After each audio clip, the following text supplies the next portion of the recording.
வணக்கம். காஞ்சி பெரியவாளுக்கு நமஸ்காரம் பண்ணிவிட்டு ரொம்ப கஷ்டப்பட்டு எழுந்தார் ஒரு பக்தர். நடு முதுகு தண்டில் தாங்க முடியாத வலி.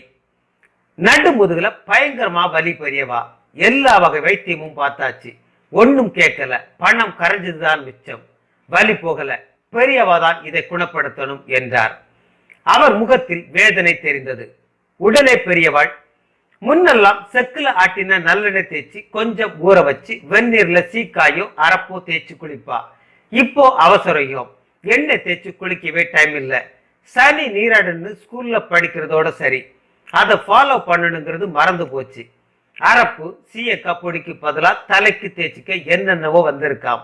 எல்லாம் கெமிக்கல் சேர்ந்தது. பின்னால கெடுதின்னு தெரிஞ்சாலும் அதையே தான் வாங்குறா. போகட்டும் போ, இனிமே ரெகுலரா எண்ணெய் தேய்ச்சிட்டு வெந்நீர்ல குழி, மிளகு ரசம், பிரண்டை துவையல் பண்ணி சாப்பிடு என்றார். கட்டாயம் பெரியவா, சொன்னபடியே பண்றேன் என்றார் அந்த பக்தர். 3 மாதம் கழித்து வந்தார் முதுகு வலிக்காரர்.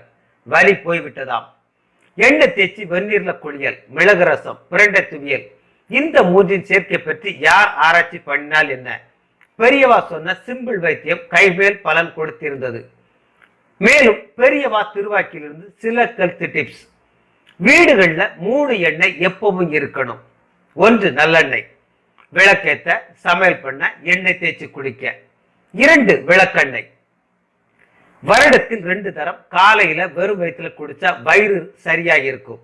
வயிற்று வலி இருந்தா கொஞ்சம் விளக்கெண்ணெய் எடுத்து தொப்புளை சுத்தி நன்னா தடவிண்டா சரியா போயிடும். சூடு தணியும். பாதத்துல வெடிப்பு, கிடிப்பு, புண்ணு இதெல்லாம் வராது. 3 வேப்ப எண்ணெய். வேப்ப எண்ணெயை தினமும் கை கால் முட்டிகள்ல தடவிண்டா முட்டி வலி வரவே வராது. பெரியவாடும் தினமும் கை கால் முட்டியில் வேப்பெண்ணெய் தடவி கொண்டுதான் குளிப்பாராம். தினமும் குளிச்சதும் 2 காலையும் பாதத்தையும் நன்னா தொடச்சிக்கணும். நம்ம உடம்புல காலு தான் முக்கியமான பாகம். பாதத்தை நன்னா கவனிச்சுண்டா உடம்பும் நன்னா இருக்கும்.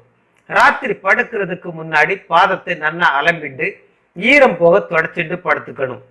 அந்த காலங்கள்ல வெளியிலிருந்து வந்தா குடிசைவாசிகள் கூட வாய் குப்பிடிச்சிட்டு கை கால் குதிகால் அலம்பிட்டு தான் வீட்டுக்குள்ளேயே நுழைவா. இப்போ செருப்பே வீட்டுக்குள்ளதானே கிடக்கு, பின்ன ஏன் வியாதி வராது என்று கூறுகிறார் மகா பெரியவாள். ஓம் நமச்சிவாயா. நன்றி.